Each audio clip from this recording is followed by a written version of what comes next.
அகிலன் பார்வையாளர்கள் மற்றும் தமிழ்குடி உறவுகளுக்கு வணக்கம். இன்றைய நிகழ்ச்சியில் அரசியல் விமர்சகர் மற்றும் பிரபல ஊடகவியலாளர் எடப்பாடி துரைசாமி அவர்கள் நம்மோடு இணைந்திருக்கிறார். உங்கள் சார்பாக அவரை வரவேற்கிறோம். வணக்கம் சார். அனைவருக்கும் வணக்கம் சார். கடந்த 2 நாட்களாக தேர்தல் களத்தில் ஒவ்வொரு கட்சியும் தன்னுடைய பிரச்சாரத்தை தீவிரப்படுத்திக் கொண்டிருக்கின்றன. சமீபத்தில் விழுப்புரத்தில் நடந்த ஒரு பிரச்சார கூட்டத்தில் வேட்பாளர் ரவிக்குமார் அவர்களை உடன் நிறுத்திக் கொண்டு விடுதலை சிறுத்தைகளுடைய வேட்பாளர் ரவிக்குமார் அவர்களுடன் பயணிக்கும் போது முன்னாள் அமைச்சர் மற்றும் இன்னாள் அமைச்சரும் கூட இன்னாள் அமைச்சர் பொன்முடி அவர்கள் பிரச்சாரம் மேற்கொள்ளும் போது எதிர்கட்சியினுடைய தலைவர் என்று கூட பாராமல் ஒருமையில் பேசியது ஒரு பெரிய சர்ச்சைக்குரியதாக இருக்கிறது. அவர் குறிப்பிட்டது பாட்டாளி மக்கள் கட்சியினுடைய நிறுவனரை அவர் ஒருமையில் பேசியது அந்த சமூக மக்களிடையே பெரிய ஒரு கோபத்தை உண்டாக்கி இருக்கிறது. இது என்ன மாதிரியான ஒரு பிரச்சார வித்தியா இருக்கும் நீங்க நினைக்கிறீங்க சார்? அது இது பொன்முடிக்கு தோல்வி பயத்தை காட்டுது. விழுப்புரம் தொகுதியில திமுகவை தோக்கடிக்கணும்னு பொன்முடியே முடிவு பண்ணியிருக்கார் போல் இருக்கு. விடுதலை சிறுத்தைகள் கட்சியை தோக்கடிக்கணும் பொன்முடியே முடிவு பண்ணிட்டாரு. ஏன்னா அவருடைய மகனுக்கு சீட்டு கொடுக்கல. போன முறை அவருடைய மகனுக்கு நாடாளுமன்ற தேர்தலில் சீட்டு கொடுத்தாங்க. இந்த முறை அவருடைய மகனுக்கு சீட்டு கொடுக்கல.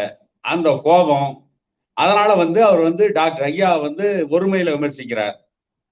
இந்த பொன்முடி எப்படி எம்எல்ஏ ஆனாரு, திமுகவில் எப்படி எம்எல்ஏ சீட்டு வாங்கினாரு, எப்படி அமைச்சர் ஆனாரு அப்படிங்கிற வரலாறுலாம் திமுகவில் இருக்கிறவங்களுக்கு நல்லா தெரியும். திமுகவில இருந்து மதிமுக பிரிஞ்ச பொழுது அந்த வரலாறுலாம் கதையா சொல்லியிருக்காங்க. ஸ்டாலினுக்கும் பொன்முடிக்குமான உறவு எப்படிப்பட்ட உறவு, இதையெல்லாம் நாம வெட்ட வெளிச்சமா பேச ஆரம்பிச்சோம்னா பொன்முடிங்கிற ஆள் நாரி போயிடும். அப்படிப்பட்ட ஒரு மோசமான பேர் வழி. திமுகவுல மிகப்பெரிய தலைவராக இருந்த செஞ்சி ராமச்சந்திரனை எந்த அளவுக்கு இந்த ஆள் ஓரம் கட்டினா, என்னென்ன அயோக்கியத்தனத்தை பண்ணா எல்லாருக்குமே தெரியும். அதனாலதான் அந்த விழுப்புரம் மாவட்டத்துல இந்த பொன்முடிய அங்க இருக்கிற வன்னியர்கள் எப்பயுமே இவனை ஒரு மனுஷனா கூட நினைக்க மாட்டாங்க. அதனாலதான் இந்த ஆள் எப்பயுமே போட்டியிடுற தொகுதியை விட்டு இப்ப வேற ஒரு தொகுதிக்கு ஓடி போய் அங்க நின்னான். இவனுக்கெல்லாம் ஐயாவை பத்தி பேசுறதுக்கு தகுதி இருக்கா, அருகதை இருக்கா? நீ எப்படி அரசியலுக்கு வந்த? இந்த பொன்முடியோடு அரசியலுக்கு வந்த பேராசிரியர் சபாபதி மோகனை நீ எப்படி ஓரம் கட்டணும்னு தெரியும். அவர் இங்க இருந்து நீ மதிமுக துரத்தி விட்டு அப்புறம் வேறு வழி இல்லாம திரும்ப அவர் பல்கலைக்கழகத்திலேயே பேராசிரியர் ஜாயின் பண்ணி அப்புறம் மனோன்மணியம் சுந்தரனார் பல்கலைக்கழகத்தினுடைய துணைவேந்தர் ஆனார்.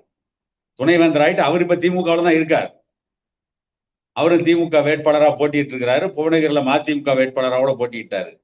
நீ அரசியலுக்கு வரத்துக்கு முன்ன, நீ அரசியலுக்கு வந்ததற்கு பிறகு, திமுகவில் அடி எடுத்து வச்சதுக்கு பின்னால விழுப்புரம் மாவட்டத்துல ஒட்டுமொத்தமா நீ வன்னியர் சமூகத்தை சார்ந்தவர்கள் எப்படிலாம் ஓரம் கட்டின, நீ எவ்வளவு பெரிய வன்னிய விரோதி என்பது உலகத்துக்கே தெரியும். தமிழ்நாட்டில் இருக்க திமுக காரருக்கு தெரியும். மேல்பாதி திரௌபதி அம்மன் ஆலயத்துக்கு நீ என்ன அயோக்கியத்தனம் பண்ண, நீ எப்படி விடுதலை சிறுத்தைகள் கட்சியை சார்ந்தவங்களையும் வன்னியர் சமூகத்தை நீ மோத விடுறதுக்கு நீ என்னென்ன அயோக்கியத்தனம் பண்ண, மரக்காணத்துல விசச்சாராய சாவுக்கு காரணம் யாரு, அந்த விசச்சாராய பேர்வழிகள் யாரோட இருந்தாங்க, விசச்சாராயம் காய்ச்சனவன் வித்தவன் எல்லாருக்கும் இந்த பொன்முடிதான ஆதரவு. இவனுக்கு எப்படி ஐயாவை பத்தி பேசுற அளவுக்கு இவனுக்கு என்ன தகுதி இருக்கு, என்ன யோக்கியதை இருக்கு, என்ன அருகதை இருக்கு? எதுவுமே இல்லாம ஒரு மிகப்பெரிய அயோக்கிய போர்வழி பொன்முடி. இந்த ஆளுக்கு ஐயாவை பத்தி பேசுறதுக்கு எந்த விதத்திலையும் அடிப்படை உரிமை கூட கிடையாது. இந்த ஆளுக்கு எந்த தகுதியும் கிடையாது.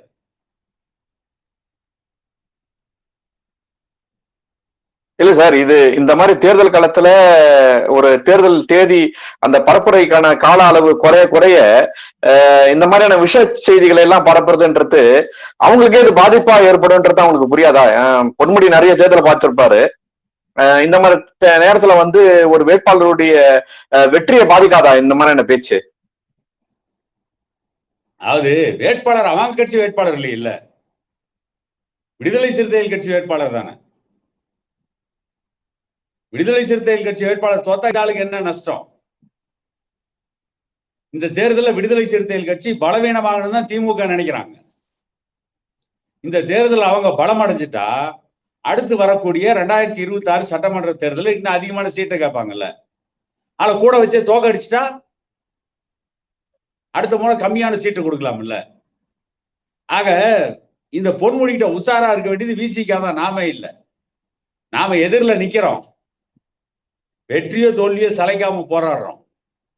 விழுப்புரம் தொகுதியில பாட்டாளி மக்கள் கட்சி வேட்பாளர் முரளி சங்கருடைய தீவிரமான பிரச்சாரம், அந்த பகுதியில பாட்டாளி மக்கள் கட்சியுடைய பிரச்சாரத்தை சமாளிக்க முடியல, பயத்துலதான் உளறிட்டு இருக்காரு பொன்முடியும் அந்த விழுப்புரம் தொகுதியுடைய முன்னாள் நாடாளுமன்ற உறுப்பினர் ரவிக்குமார், இப்போதையும் அவர்தான் நாடாளுமன்ற உறுப்பினர். இவங்கெல்லாம் விழுப்புரம் தொகுதியில தோல்வி பயத்துல உளறிட்டு இருக்கிறாங்க. இவங்க என்ன நினைச்சாங்க, பாட்டாளி மக்கள் கட்சி தனியா நிற்கும் அல்லது அதிமுகவோட கூட்டணி சேரும். பாட்டாளி மக்கள் கட்சி அதிமுகவோட கூட்டணிக்கு போயிட்டா எடப்பாடி பழனிசாமியே கூட வச்சு பாமகவை முடிச்சிருவாரு. அதான எடப்பாடி பழனிசாமியுடைய பிளான். பாட்டாளி மக்கள் கட்சி கூட்டணி கொண்டது கூட வச்சியே பாட்டாளி மக்கள் கட்சி காலி பண்ணு. அதுல இருந்து பாமக தப்பிச்சுக்கிச்சு, பாரதிய ஜனதா கட்சியோட கூட்டணி வச்சுட்டாங்க.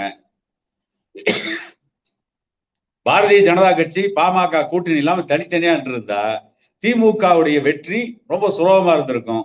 இவங்க 38-40 தொகுதி ஜெயிச்சுட்டு ஆஹா பார் பார் நாங்கள்லாம் தமிழ்நாட்டுடைய பெரிய சக்தி. ஏன்னா எதிர்கட்சி ஓட்டெல்லாம் பிரிஞ்ச பின்னால அப்புறம் இவங்க வருது பெரிய கம்பசித்திரமா. ஆக அந்த வேதனையின் வெளிப்பாடு தான் இவங்க பேசுறதுக்கு காரணம். இல்ல, இப்ப நீங்க இந்த செய்தி சொன்னதால நான் இந்த துணை கேள்வியை நான் கேட்கிறேன். அதிமுகவோட சேர்ந்து இருந்தா பாமக கூட இருந்து காலி பண்ணிடலாம்னு பழனிசாமி நினைச்சாருன்னு நீங்க சொல்றதுனால இந்த கேள்வி கேட்க வேண்டிய ஒரு நிலைமை இருக்கு. பாஜகவும் கிட்டத்தட்ட அவங்களுடைய கடந்த கால வரலாறுல கூட இருந்த கூட்டணி கட்சியை அழிச்சாதானே சார் கடந்த கால செய்திகள்லாம் இருக்கு. இப்போ மட்டும் அந்த பாதிப்பு பாமக இருக்காதா? பாரதிய ஜனதா கட்சி எங்க நிக்கிறாங்க? பாமக வலிமையா இல்லாத தொகுதியில் தான் நிக்கிறாங்க. பாமக வலிமையா இருக்கின்ற தொகுதிகள்ல போன முறை எத்தனை தொகுதி போட்டியிட்டோம்? அதிமுகவோட கூட்டணி வச்சு 2019 7 தொகுதியில போட்டியிட்டோம். 7லயும் பாட்டாளி மக்கள் கட்சி தோத்துச்சு. இந்த முறை எத்தனை தொகுதியில போட்டிடுறோம்? பாட்டாளி மக்கள் கட்சி 10 தொகுதியில போட்டியிடுது. எடப்பாடி பழனிசாமி என்ன பண்ணார்? கடைசி வரைக்கும் 5 தொகுதி 6 தொகுதி கொடுக்குறேன்னு பேரம் பேசிட்டு உட்கார்ந்துருக்காரு. பாமகவை மறைமுகமா பேரம் பேசுறது அதிமுக, பாமக இல்ல. பாமக கூட்டணி உடன்பாடு தான் தயாரா இருந்தது. ஆனா தொகுதியை குறைச்சி பேரம் பேசி தன்னை ஸ்திரப்படுத்திக்கணும், தன்னுடைய செல்வாக்க நிலைநாட்டிக்கணும், பாமகவை பயன்படுத்திக்கணும் அப்படின்னு தான் நினைச்சாரு. 10.5% இடஒதுக்கீட்டுக்காக தானே 2021 23 குறைவான சட்டமன்ற தொகுதியில பாமக போட்டியிடுச்சு. அதே பாமக 40 தொகுதியில 2021 போட்டியிட்டு இருந்தால் 20 எம்எல்ஏ ஜெயிச்சிருப்போம். குறைவான தொகுதி வாங்கினதுனாலேயே பாட்டாளி மக்கள் கட்சி தொண்டர்களுக்கு மிகப்பெரிய அதிருப்தி, வன்னியர் சமூகத்திட்ட பாமக மேல மிகப்பெரிய அதிருப்தி மறைமுகமா உருவாக்குனதே எடப்பாடி பழனிசாமி தான். அதே 30 தொகுதி 40 தொகுதியில பாமக போட்டியிட்டு இருந்தா பாமக சென்ற தேர்தலே 2021 அதிகமான இடங்களை வெற்றி பெற்று இருக்க முடியும். இன்னைக்கு எப்படியாவது பாமகவுக்கு ஒரு 6 தொகுதி கொடுத்துட்டோம்னா 6 தொகுதியில உடன்பாடு காண வச்சுட்டா பாமகவை மேலும் பலகீனப்படுத்திடலாம். அதான திமுக அதிமுக 2 கட்சியுடைய பிளான் அதுதானே. அதுக்காக அவங்க எப்பயுமே ஒன்னா சேர்ந்து தானே செயல்படுறாங்க. மறைமுகமா ரகசிய கூட்டணி வச்சுட்டு இருக்காங்கல்ல ஸ்டாலின் எடப்பாடி பழனிசாமி. நான் அடிக்கிற மாதிரி அடிக்கிறேன், நீ அழுகுற மாதிரி அழு, இதுதானே இவங்களுடைய எண்ணம். கேபி முனுசாமி என்ன பேசுறாரு? திமுகவில் திமுக விட்டா தமிழ்நாட்டுல வேறு கட்சி ஆட்சிக்கு வர முடியாது. ஆலந்தூர் RS பாரதி திமுக என்ன பேசுறாங்க? தமிழ்நாட்டுல திமுக அதிமுக விட்டா வேற கட்சி ஆட்சிக்கு வர முடியாது. இதென்ன திமுகவுக்கு அதிமுகவுக்கு தமிழ்நாடு என்ன இவங்க பாட்டை விட்டு சொத்தா? ஏன் வேற கட்சி வரக்கூடாதா? இன்னொரு பிரச்சாரம் என்ன பண்ணிட்டு இருக்காங்க? அன்புமணி அடுத்த தேர்தலில் முதலமைச்சர் ஆகிறதுக்கு முயற்சி பண்றாரு. அன்புமணி மத்திய அமைச்சர் ஆகிறது முயற்சி பண்றாரு. ஏன் அன்புமணி மத்திய அமைச்சர் ஆகக்கூடாதா? முதலமைச்சர் ஆகக்கூடாதா? தகுதியே இல்லாதவங்களாம் முதலமைச்சர் ஆகுறீங்க. என்ன தகுதி இருக்கு முதலமைச்சர் ஆகிறதுக்கு? ஸ்டாலினுக்கு என்ன தகுதி இருக்கு? என்ன அறிவாற்றல் இருக்குது? துண்டு சீட்டு வச்சு இன்னைக்கும் படிச்சுட்டு இருக்கிறீங்க. சமூக நீதியை பத்தி பேசினா உதயநிதி ஸ்டாலின் துண்டு சீட்டை வச்சு தான் படிச்சிட்டு இருக்காரு. தருமபுரம் போய் குமிஞ்சு குமிஞ்சு பார்த்தார பேசிட்டு இருக்காரு. அன்புமணியன் அப்படியே பேசிட்டு இருக்காரு. நின்ன இடத்துல இருந்து உலக வரலாறையே பேசுறாரு. தமிழக அரசியல் எந்த கிராமத்துக்கு போனாலும் எந்த ஊருக்கு போனாலும் அந்த ஊர்ல என்ன பிரச்சனைங்கிறது தன்னுடைய விரல் நுனியில வச்சுட்டு இருக்காரு. இவங்கெல்லாம் துண்டு சீட்ல வச்சுட்டு இருக்கிறாங்க. இவங்களுக்கு எழுதி கொடுக்கறதுக்கு ஒரு ஆள் வேணும் இல்ல. எடப்பாடி பழனிசாமி என்ன கதை? 38 நாடாளுமன்ற உறுப்பினர்கள் திமுகவை சேர்ந்தவர்கள் இது வரைக்கும் தமிழ்நாட்டில் என்ன சாதிச்சு கிழிச்சாங்கன்ற கேள்வியை முதல்ல நாம தான் எழுப்பணும். நம்ம விவாதத்திலையும் சாலிரா டிவி விவாதத்திலையும் நாம தான் எழுப்பணும் அந்த விவாதத்தையே. இன்னைக்கு எடப்பாடி பழனிசாமி அதான் பேசுறாரு. பாமக தான் இவங்களுக்கு அரசியலை கத்துக் கொடுக்குது. ஆனா பாமக ஒழிக்கணும்னு இவங்க திட்டம் போடுறாங்க. இது ஒரு காலம் நடக்காது. இல்ல சார், இப்ப அந்த திருமண செய்திக்கு நான் உள்ள வரேன். இப்போ பொன்முடி வந்து அந்த மாதிரி பேசினாரு. அதை வந்து ஒரு 2 நாளுக்கு கழிச்சு அதை வந்து தேர்தல் மேற்பார்வையாளர் இங்க வந்து அதை ஒரு செய்தியா எடுத்துக்கிறாங்க, பதிவு பண்றாங்க. இப்போ அது குறித்து வேற எந்த கட்சியும் வந்து கண்டனம் தெரிவிக்கலையே. இத வந்து அவ்வளவு லேசா விடக்கூடிய ஒரு செய்தியா நம்ம பார்க்க முடியுமா? ஏன்னா அந்த தேர்தல் பரப்புரையில இதே ஒரு 4 நாள் முன்னாடி அந்த மாவட்டத்தினுடைய பாட்டல் கட்சியினுடைய மாவட்ட செயலர் பாலசக்தி நினைக்கிறேன், அவருடைய கார்ல வந்து அந்த பட்டாசு கொளுத்தி போட்டு அது ஒரு பிரச்சனையாச்சு. அதுவும் 4 நாள் கழிச்சுதான் வந்து காவல்துறை வழக்கு பதிவு பண்றாங்க. அடுத்த 2 நாள்ல இவர் வந்து ஒரு ஜாதி பிரச்சனையை தூண்டக்கூடிய அளவுல ஒரு செய்தியை வந்து பேசுறாரு, முறைமையில பேசுறாரு. இதெல்லாம் வந்து தேர்தல் அதிகாரிகள் வந்து கணக்குல எடுத்துப்பாங்களா? இது வந்து தேர்தலுடைய விதிகளை மீறாதா, அல்லது தேர்தல் நிறுத்தக்கூடிய சாத்தியக்கூறுகள் இருக்கா? இல்ல, அதாவது தேர்தல் விதியை மீறுதா மீறலையாங்கிறத தேர்தல் ஆணையம் முடிவு பண்ணணும். ஆனா தேர்தல் ஆணையம் இதை கவனத்தில் கூட எடுத்துக்கொள்ளாத காரணம் என்ன தெரியுங்களா? தேர்தல் ஆணையத்துடைய பெரும்பாலான அதிகாரிகள் திமுக அரசுக்கு ஆதரவானவங்க. ஏன்னா இந்த தேர்தல் முடிஞ்ச உடனே அவங்க திமுக அரசின் கட்டுப்பாட்டில் தான் பணிபுரியணும். அப்ப அவங்கள திமுக அரசு, இந்த ஸ்டாலினுடைய அரசு பழிவாங்கும். அதனால இந்த நடவடிக்கை அவங்க எடுக்கல நினைக்கிறேன். அல்லது ஒருவேளை விழுப்புரம் மாவட்டத்தில் இருக்கிற அந்த தேர்தல் அதிகாரிகள்லாம் முழுக்க திமுக ஆதரவாளர்களாகவே இருப்பாங்க. நீங்க இவ்வளவு சொன்ன பின்னாடி இன்னொரு சம்பவத்தையும் சொல்றேன். அது கோவை மாவட்டம் அவினாசிக்கு அருகில தேர்தல் பிரச்சாரத்துல பிஜேபி தலைவர் அண்ணாமலை ஈடுபட்டு இருக்கும் போது இரவு 10 மணிக்கு மேல ஆயிடுச்சு. இரவு 10 மணிக்கு மேல ஒளிபெருக்கியில் தான் பேசக்கூடாது, ஒளிபெருக்கியில் தான் பிரச்சாரம் பண்ணக்கூடாது. மக்கள்கிட்ட பேசலாம், அவங்களுக்கு நன்றி சொல்லலாம், மக்களோட கீழே இறங்கி பேசலாம். ஆனா அதையே வந்து திமுகவுடைய கூட்டணி கட்சியான மதிமுகவை சேர்ந்த ஒரு ஆள் வந்து குறுக்கிட்டு அவங்க கிட்ட சண்டை போடுறாரு. திமுகவும் சேர்ந்துட்டு சண்டை போடுறாங்க. யாரு? தேர்தல் அதிகாரிகள் இருக்கிறாங்க, காவல்துறை இருக்குது. இதெல்லாம் இருக்கும்போது இந்த தேர்தல் அதிகாரியும் காவல்துறையும் அந்த திமுக மதிமுகவை சேர்ந்தவங்களை தடுத்து இருக்கணுமா வேணாமா? அவங்க மேல வழக்கு போட்டிருக்கணுமா வேணாமா? அதுக்கு பின்னால அவங்க வலுக்கட்டாயமா சண்டைக்கு வரும்போது இப்ப என்ன ஒருத்தர் அடிச்சா நான் திருப்பி அடிப்பனா மாட்டேனா? அமைதியா அடி வாங்கிட்டு வந்துருமா? இவங்க போய் தடுக்கும் போது அப்புறம் அவங்களே எதிர்வினையாற்றதானே செய்வாங்க இவங்க போய் சண்டை போடும் போது. ஆனா அவங்க மேல வழக்கு போடுறாங்க. யார் மேல? அண்ணாமலை உள்ளிட்ட பிஜேபி தலைவர் அண்ணாமலை உள்ளிட்ட பாரதிய ஜனதா கட்சிக்காரர் மேல வழக்கு போடுறாங்க. அப்ப இவங்க எவ்வளவு மோசமான தேர்தல் ஆணையமா இருக்கும் தமிழ்நாட்டுல? இவங்க எப்படி ஒரு நேர்மையான தேர்தல் நடத்துவாங்க? இந்த கேள்வியில எழுது இல்லையா? அதனால தேர்தல் ஆணையமே அவங்களுக்கு ஆதரவா தான் இருக்கு. உதாரணத்துக்கு சேலம் நாடாளுமன்ற தொகுதியில பாராளுமன்ற வேட்பாளர் அண்ணாதுரை காரையே பறிமுதல் பண்ண வந்தாங்கல்ல. அவருடைய கார்ல கொடி கட்டினதுக்காக அவருடைய காரை பறிமுதல் பண்ண வராங்க. எல்லாரும் போலீஸுகிட்டையும் தேர்தல் கடுமையான வாக்குறுதி பண்ணி சாலை மறியல் பண்ண போகும்போதுதான் வேற வழி இல்லாம வந்து காவல்துறை விட்டுட்டு போறாங்க. இந்த மாதிரி நடவடிக்கை எங்கேயாவது திமுக மேல இருக்கா? இல்ல. திமுக பேசுறதெல்லாம் ஜனநாயகம் பேசும், ஆனா செய்யறது எல்லாமே சர்வாதிகாரம் தான். இவங்க என்னைக்குமே சர்வாதிகாரத்தினுடைய எடுபடியாதான் திமுக செயல்படும். இதுதான் இந்த தேர்தல் களத்தில் நாம கண்கூடா பார்த்துட்டு இருக்கோம். இல்ல, இது எல்லா அரசனுடைய எல்லா இயந்திரத்தையும் திமுக பயன்படுத்துதுன்றது உங்களுடைய வாதத்தை எப்படி ஏத்துக்கிறதுன்னு தெரியல. ஏன்னா இந்த தேர்தல் நடத்துறது வந்து தேர்தல் ஆணையம் வந்து மைய அரசனுடைய கட்டுப்பாடு, அது சுயாட்சி இயக்கம் அது செய்யறது. அது வந்து இந்த மாதிரி ஒரு நபர் சார்பா பண்ணுமான்றது சந்தேகம் தான். இருந்தாலும் உங்க பார்வையில தேர்தல் முடிஞ்ச உடனே அவங்க அரசு அதிகாரி தான் வரணும்ன்றத நம்ம கவனத்தில் எடுத்துக்கொள்ள வேண்டிய செய்தி தான். என்றாலும் கூட தொடர்ந்து வந்து ஒரு சாரருக்காகவே இந்த இயக்கங்கள் செயல்பட்டு கூட நான் ஒருவேளை சொல்றேன், திமுக வந்து தோத்து போனா அவங்க வழக்கம் போல ஒரு செய்தி சொல்லுவாங்க, தேர்தல்ல வந்து உள்ளடி வேலை நடந்துடுச்சு அல்லது மிஷின் வந்து அவங்களுக்கு சாதகமா போச்சுன்னு தானே சொல்லுவாங்க. இப்ப அது எப்படி அத வழக்கமான செய்தியா நம்ம எடுத்துக்க முடியுமா? எப்படி நீங்க சொல்றீங்க? இல்ல, அதாவது திமுகவுக்கு தோல்வி வந்தா இவிஎம் மெஷின், எலக்ட்ரானிக் ஓட்டுப்பதிவு இயந்திரம் வந்து சாதகமா மாத்திட்டாங்கன்னு சொல்லுவாங்க. தோத்துட்டா. ஜெயிச்சிட்டா அப்ப திமுக மாத்திட்டான்னு சொல்லலாமா? அதான் அர்த்தம். அப்ப மக்கள் ஓட்டு போட்டு இவங்க தேர்ந்தெடுக்கப்படலன்னு சொல்ல போறாங்களா?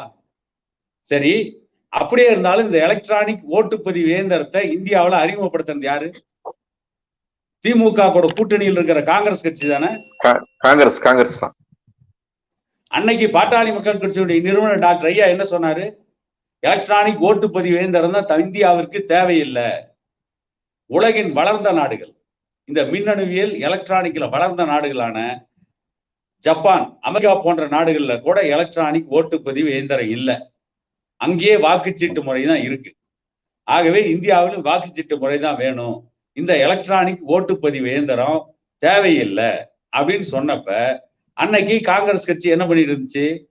அன்னைக்கே காங்கிரஸ் கட்சி மாத்திருக்கலாம்ல. எலக்ட்ரானிக் ஓட்டுப்பதிவு இயந்திரத்தை கொண்டு வந்து புகுத்தனதே இவங்க தான்.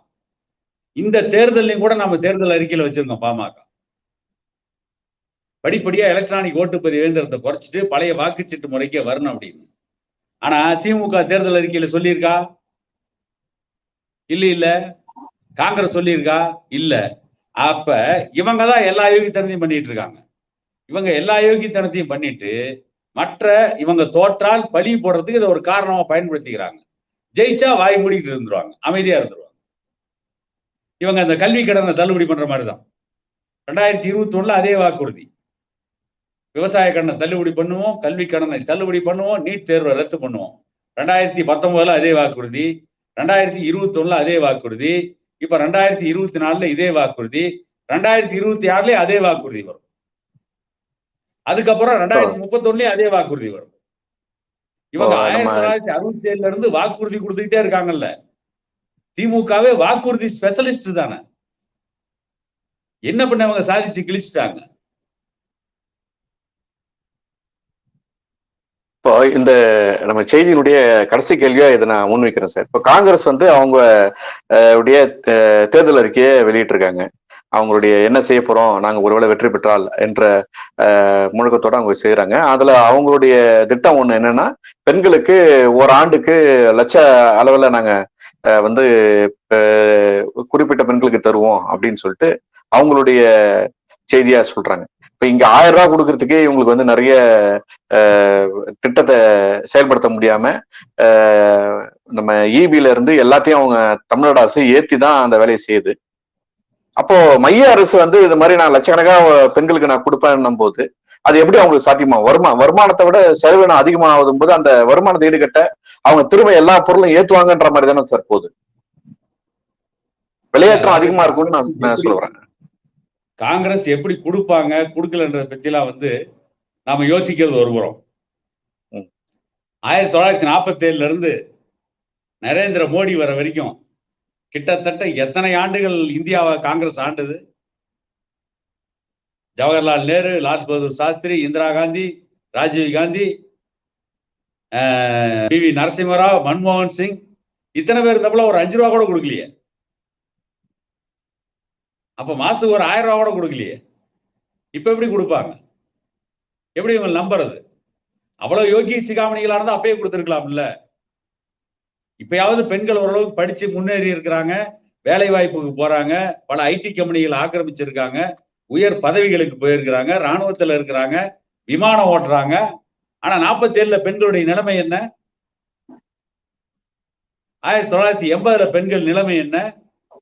அன்னைக்கெல்லாம் காங்கிரஸ் தான் ஆட்சி நடத்துச்சு. அப்ப எல்லாம் ஏன் செய்யல? அப்ப எல்லாம் பெண்கள் முன்னேற்றத்துக்கு ஏன் பாடுபடல? இதெல்லாம் ஆசை காட்டி மோசம் பண்ற வேலை தானே. அன்னைக்கு இப்ப வருஷத்துக்கு 1 லட்சம் ரூபாய் கொடுப்பேன்றாங்க.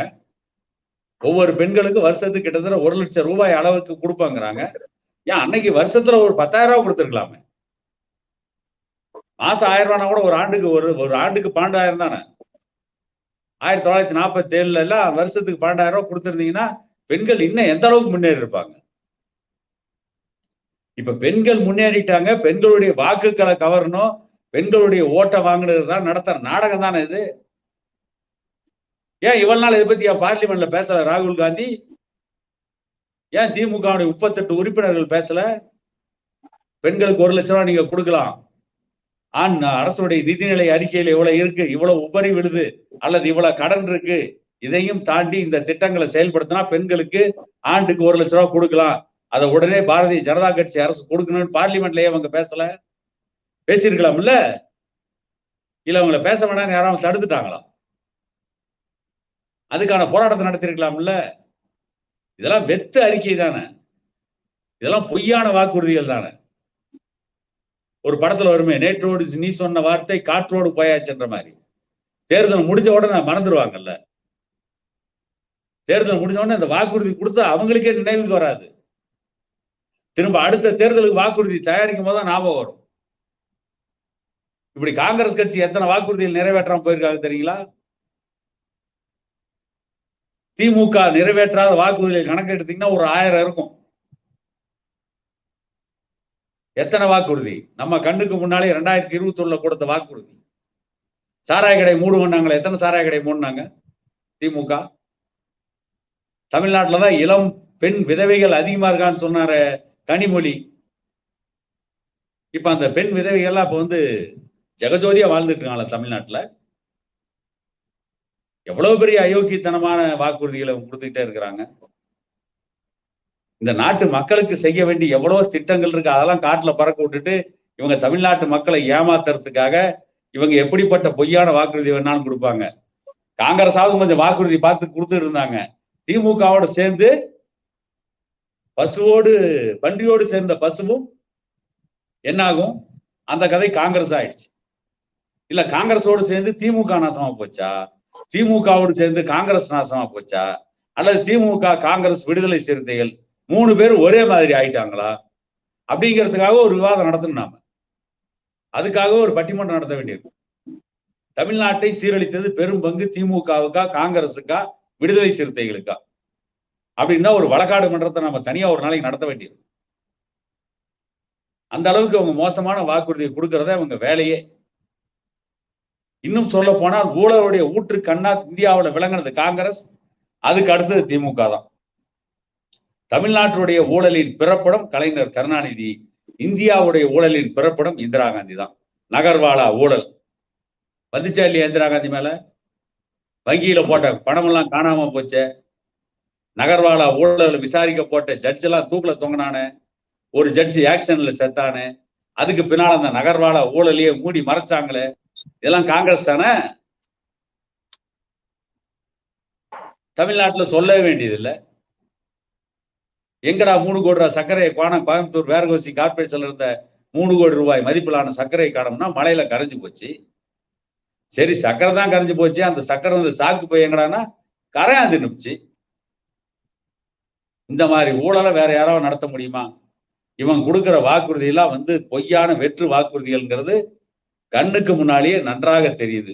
ஆகவே இந்த கட்சிகள்லாம் என்னைக்கு இந்தியாவிலையும் தமிழ்நாட்டிலையும் ஒளியுதோ அன்னைக்குதான் தமிழ்நாட்டிலேயும் இந்தியாவிலேயே இருக்க மக்களுக்கு கொஞ்சமாவது நன்மை நடக்கும். இல்லைன்னா எந்த நன்மையும் நடக்காது. நாம வேணா தொடர்ந்து பேசிக்கிட்டே இருக்கலாம், எதுவும் நடக்காது. நன்றி சார். தொடர்ந்து எங்களுடைய பல்வேறு கேள்விகளுக்கு உங்களுடைய ஆதரவை தெரிவித்து நன்றி சார். மகிழ்ச்சி, நன்றி.